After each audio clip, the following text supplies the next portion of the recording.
Hello, dear friends. With us is the Kabbalist Dr. Laitman.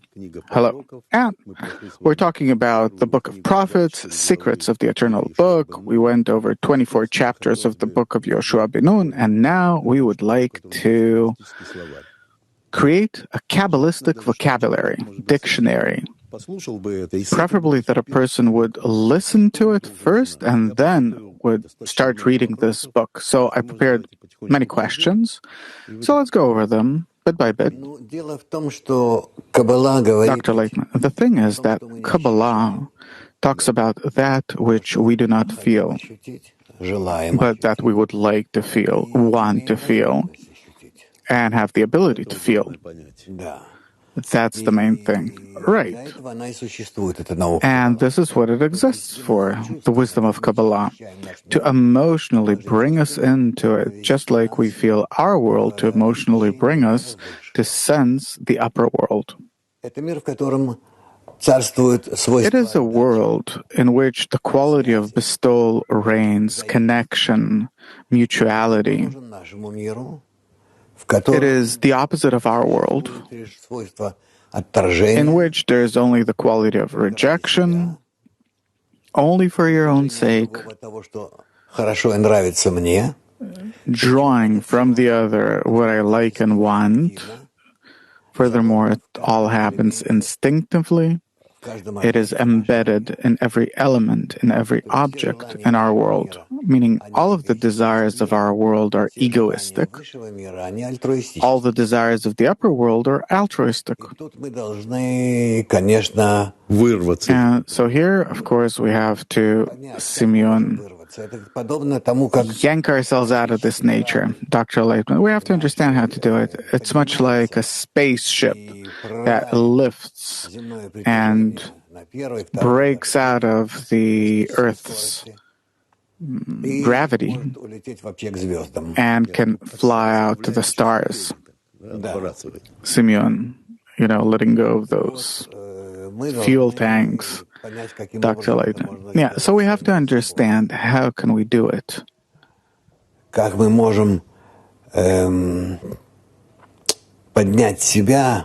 can we lift ourselves above the field of gravity of our ego? And it's not just like land, but it pulls us on all sides, from all sides, in a horrific kind of way that encompasses you from every direction on all levels of our perception, understanding, recognition, everything. It works on us fully and completely. We exist in it.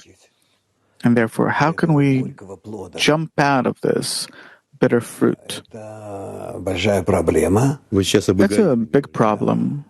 Simeon, you're talking about the ego now, Dr. Laitman. Yeah, it's a big problem to come out of the ego, to even understand that we have to come out, to at least theoretically agree that it is necessary to do this. And afterwards, how can we practically realize it?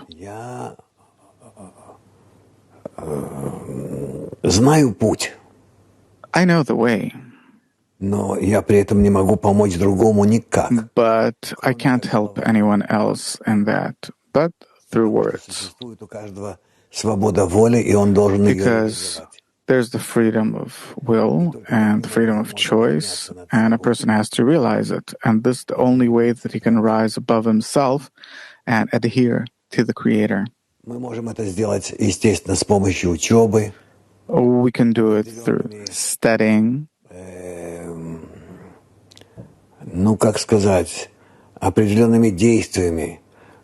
through specific actions to awaken upon us an attraction to the upper world. We need to help each other. But all of this is external help, exterior help. It's internal too, but still, it's external because I have to enter the spiritual world by my own forces, by my own thrust, push, and we create a certain environment around ourselves of people like us that want the same thing. We arrange everything properly, etc., etc. But nonetheless, every time that a person comes out of his ego, as if detaches like a rocket, disconnects from our planet in the direction of another cosmic body, every time it's a miracle. And this is what we study. This is what we live with. It's the purpose of our life. What else could there be?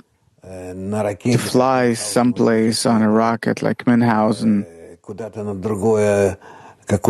someplace to some other body similar to Earth or something, some planet, and what we want is to enter a different dimension, a different place. You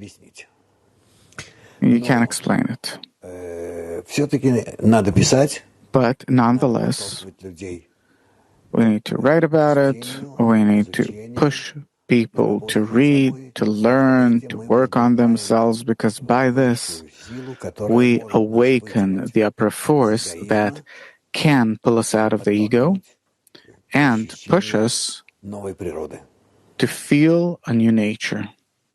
Simeon, I listened to you and I have a feeling that there has to be like an introductory lecture before a person starts reading even the book of prophets, for example, to start this way and to enter with that his intention is to disconnect from this nature. This is what he needs to go in with. That's excellent. It's like poetry. I prepared plenty of questions that we had on our show. We didn't have on our show, but maybe a person will start with these questions and then he'll start reading the book of prophets. So, the first question is, a person starts reading the book of prophets. How does a Kabbalist read this book? Or a person who wants to enter a different dimension.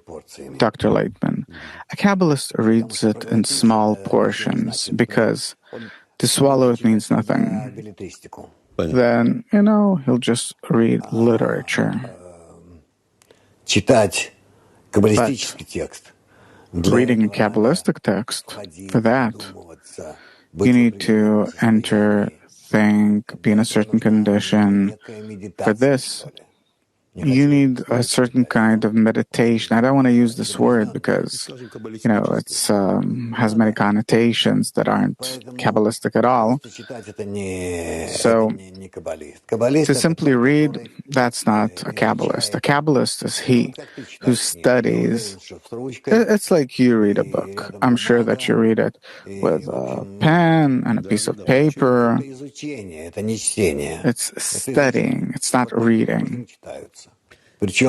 This is the way that it's read. Furthermore, Prophets is a non-simple book, and therefore, it's hard to tell how the Kabbalists read it. But it means to study yourself all the time, Dr. Laitman. It's to study yourself through other personas, let's call them personas, who were people. They existed in our world. They attained the Creator. They acted with the sole purpose of advancing toward Him, positively influencing Him, so that the Creator, in accordance with that, will draw them closer and will give the ability through them to positively influence the world. Therefore, prophets have several functions, tasks, actions. On the one hand, he is like a mediator between people and the Creator.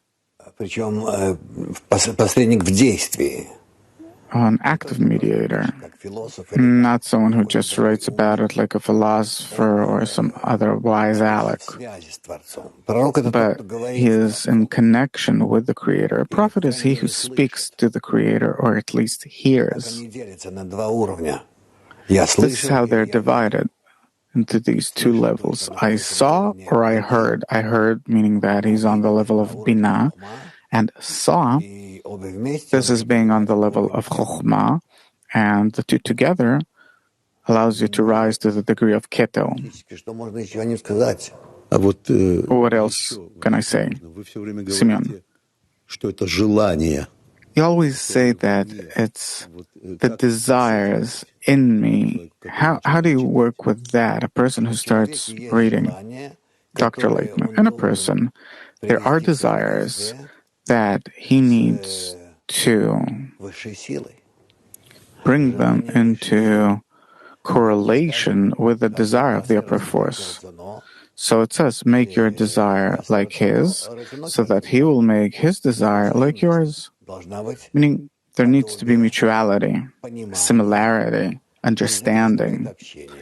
And from that, you have communication between the prophet and the Creator. And the prophet in me, does he exist in a person?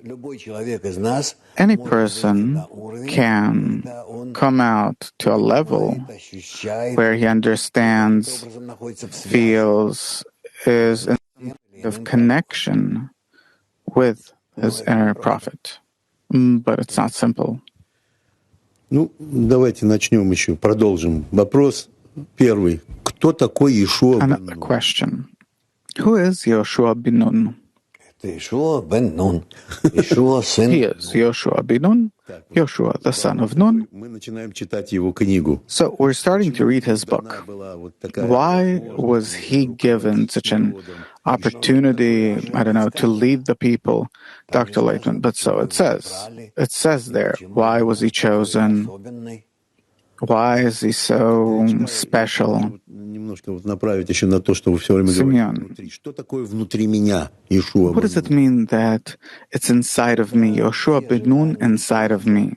Dr. Laitman, these are those desires and qualities that you can bring to equivalence of form with him, with Yoshua bin Nun, this quality, to the measure to which he was connected to the Creator. Of course, it's very approximate, but you can reach such a state. To attain it, you can. Each can. Everyone can. Where you will be connected to the Creator and will feel yourself the way Yoshua bin Nun felt himself, if you can say that in past tense.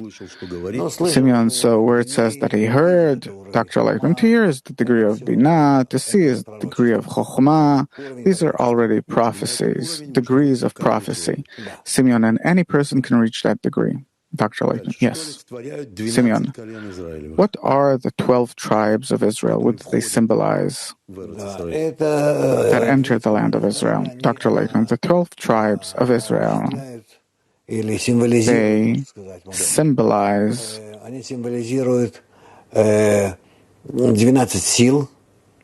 12 forces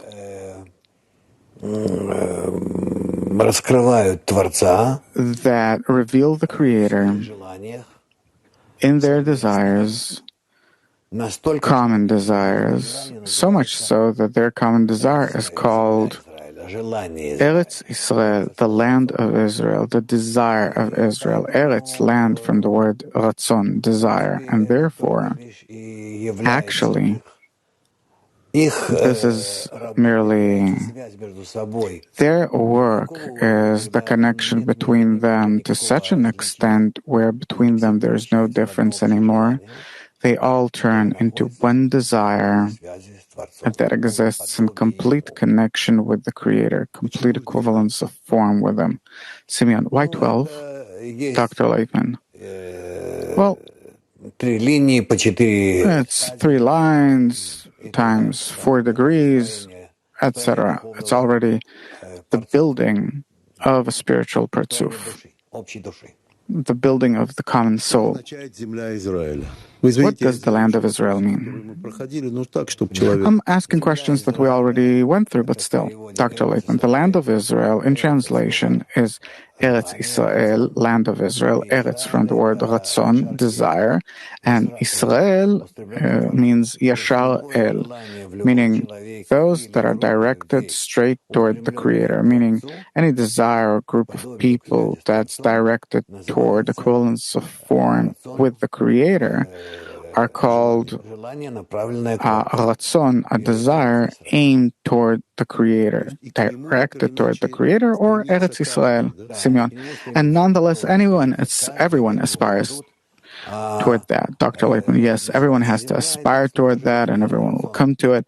And land means desire. It's not, this planet that we live in or anything. It's a desire. What are the 7 nations that inhabit Israel, Dr. Laitman? These are those desires that still did not acquire their correction, their intention toward the Creator, and this is why they're called that way, meaning the land of Israel. It was inhabitable. Other people, other nations lived on it. That, like we see from the book of prophets,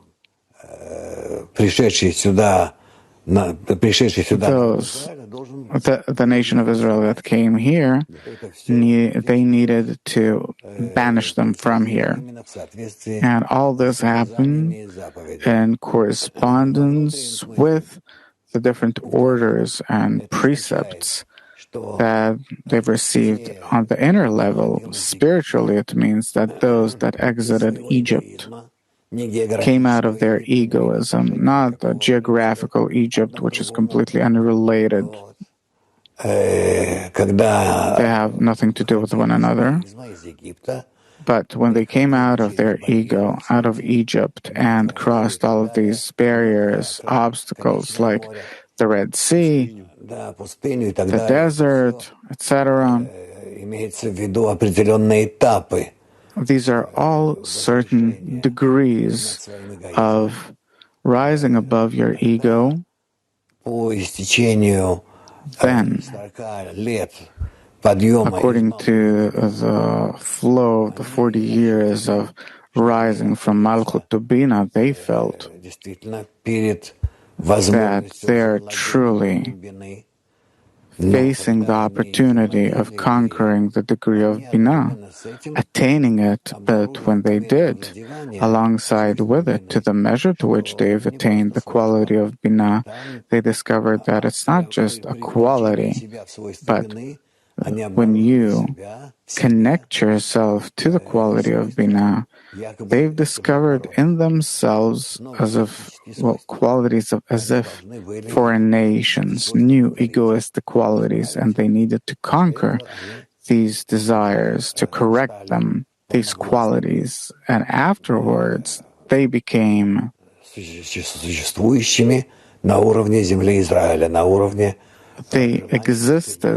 started to exist on the degree of the land of Israel, meaning those who aspire to the Creator, Simeon. So they started feeling that they have these 7 desires, nations in them that they have to banish. And these are the 7 nations that inhabited the land of Israel. Dr. Laitman, yes. It's all only about what happens inside man's desire. That's it. And these desires, they depict our world, will depict the upper world. There's nothing besides the desire. Simeon, what does it mean to conquer these 7 nations, these desires, Dr. Laitman, to invert them from egoistic to altruistic? That's it. Simeon, what does it mean to cross the river of Jordan, Dr. Laitman? It's the border between the boundary between those states of a person in which he's still in egoistic states, but he already has a direction. He understands what does he need to aspire for. He breaks loose of all of his inner and external enemies, the thoughts and intentions that appear in him to his own benefit at the expense of others.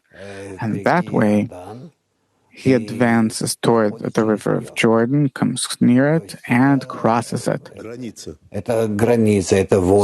a border, it's a boundary, these are wars, these are battles, it's, how to say, it's a person's serious effort on himself. Simeon, so a person was already on the degree of Binah, of mercy, Dr. Laitman, no, but it still doesn't mean anything because appear even deeper and deeper disturbances in Binah itself, which are called the nations that live in the land of Israel, and a person has to overcome them. He has to clean himself of these egoistic intentions. Simeon, why to cross the river, Dr. Laitman? A river, it symbolizes cleansing as a rule. Just like they cleanse themselves in the Red Sea, the same with the river of Jordan, they have to cross. Everyone has to cross it. Even those that later return and live on the other side, on the other bank, the West Bank. Simeon, everyone needs to cross, and afterwards they can come back. Dr. Laitman, they need to cross and participate in the war of conquering Israel, meaning to get all of those egoistic desires out of themselves, and then they start corresponding to the quality of Binah. Simeon, what does it mean to cross the Jordan on land? Just like they crossed the Red Sea, they crossed the Jordan on land. Dr. Laitman, the thing is that if you correspond that degree which you aspire to now, then for you there are no obstacles. Then everything opens up before you and you cross from one shore to the other. But the border, it's always there, and it's always in the form of water, in the form of cleansing. Simeon, what does it mean not to deviate from the Torah to the right or to the left? Dr. Laitman, it means to follow it, not in the right line, not in the left line, but in the middle line, meaning you have to take into consideration your egoistic foundations that don't go anywhere. Simeon, the left line, Dr. Laitman, yes, and you have to correct it with the right line all the time and to follow the middle line. Simeon, who are the spies that Joshua sent, and back in his days Moses sent? The spies in us, what is that?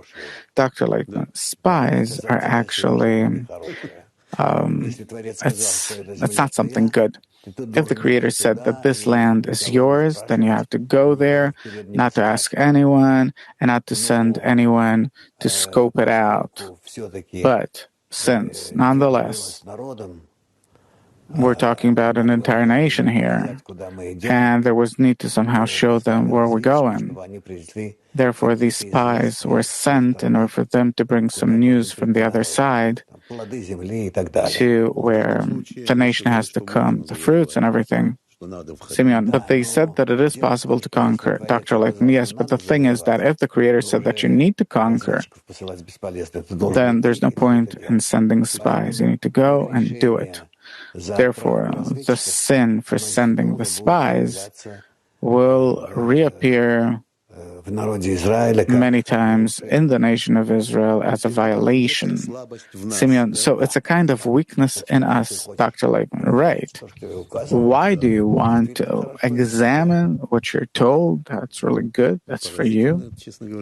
Simeon, really, it's stunning that it was done by such leaders like Moses, Yoshua ben Nun, Dr. Laitman, all the more.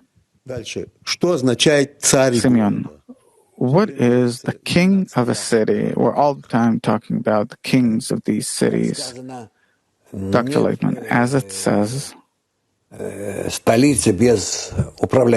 no city without a governor, without a ruler, leader, and therefore the king of a city is the superior leader, the boss of the city, meaning a certain part of the population of the country that is completely subordinated to him. Simeon, if we're talking about the kings of those 7 nations, then they have to be most egoistic. Dr. Laitman has to symbolize that, to express that nation that's under him. Simeon, so saying king is enough. Dr. It doesn't really mean anything. Simeon, what is the wall that protects the city? Dr. Laitman, these are those intentions of people that by which they surround themselves in order to gather within these desires and hold on to the upper force.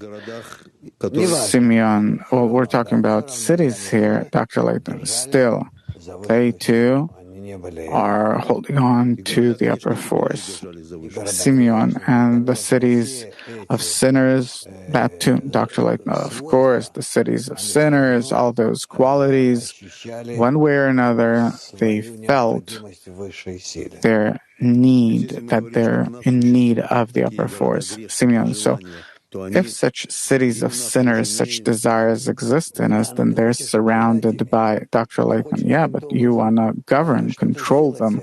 You want to somehow do something about it. You don't completely relate yourself to the Creator, putting yourself in His hands. And therefore, these are cities of sinners. It doesn't mean that they're really that bad, but not that far from it. Simeon, so to reveal a city of sinners in you, the serious stature, Dr. Laitman, yeah. And so it says that all the sinners in the Torah are truly great characters. Simeon, who are the Levites? We talked about it nonetheless, but still.